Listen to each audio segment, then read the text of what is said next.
আজান যেহেতু হচ্ছে, আমরা একটু আজানের জবাব দেই। আজানের জবাব দেওয়া জানা আছে তো? মুয়াজ্জিন যা যা বলে সাথে সাথে বলতে হবে।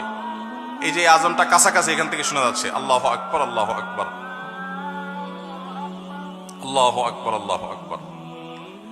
এই যে আমরা আজানের জবাব দিলাম, নবী করিম সাল্লাল্লাহু আলাইহি সাল্লাম বলেছেন, যে ব্যক্তি আজানের জবাব দেয় ওই ব্যক্তিকে আল্লাহ রাব্বুল আলামিন মুয়াজ্জিন আজান দিয়ে যে পরিমাণ সওয়াব পায়, আজানের জবাব দিলে আল্লাহ তাআলা তাকেও সেই পরিমাণ সওয়াব দান করবেন। মুয়াজ্জিনের সওয়াব সম্পর্কে ধারণা আছে, আইডিয়া আছে? আল্লাহু আকবার।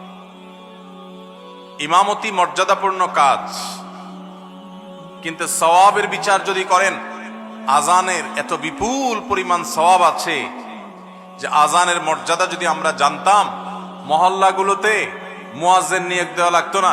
এলাকাবাসী কামড়া কামড়ি করে, নিজেরা কম্পিটিশন করে তারা আজান দেওয়ার চেষ্টা করতো মসজিদে।